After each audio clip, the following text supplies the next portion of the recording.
l'amour de la conscience pour son propre rêve. Elle s'était éveillée. Après d'innombrables tours dans la roue du temps, après avoir été toutes les formes, toutes les voix, tous les visages, après avoir oublié qui elle était et s'être cherchée dans chaque ombre, dans chaque reflet, dans chaque histoire, la conscience s'éveilla. Il n'y avait plus d'illusion, il n'y avait plus de séparation, il n'y avait plus de questions, il n'y avait que cela. Seulement l'infinie quiétude de l'être, seulement la lumière qui brillait depuis avant la première aurore, seulement l'espace sans bordure où tout était arrivé, mais qui n'avait jamais été touché par ce qui arrivait. Tout était parfait, tout était complet. Mais, en regardant depuis son éveil, depuis l'immensité de sa propre présence, elle vit quelque chose qui la fit frémir. Elle vit l'histoire dans laquelle elle s'était perdue. Elle vit la danse des mondes, les chemins entrelacés des êtres, les larmes, les rires, les rencontres et les séparations, les quêtes infinies.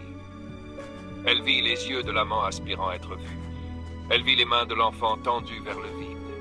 Elle vit la promesse de l'aube après la nuit obscure. Elle vit le désir ardent de ceux qui se croyaient séparés, se cherchant l'un l'autre sans savoir qu'ils avaient toujours été un. Et elle ressentit quelque chose de nouveau, quelque chose d'étrange, quelque chose d'impossible. Elle ressentit de l'amour, pas un amour tel qu'elle l'avait connu dans ses rêves, pas un amour conditionné par la peur, pas un amour lié à l'histoire d'un personnage, un amour pur, sans objet, sans destination, un amour qui embrassait tout. Et alors, pour la première fois depuis son éveil, la conscience rit. Elle rit avec la joie d'un enfant qui découvre que le jeu n'a jamais pris fin. Elle rit parce qu'elle comprit qu'il n'y avait jamais eu d'erreur dans l'oubli. Il n'y avait jamais eu d'erreur dans la perte. Il n'y avait jamais eu d'erreur dans l'errance au travers des innombrables visages du rêve. Car tout cela, tout ce qu'elle avait pris pour illusion, tout ce qu'elle avait cru être une distraction, c'était sa propre création. C'était sa propre œuvre. C'était l'art d'elle-même jouant avec elle-même.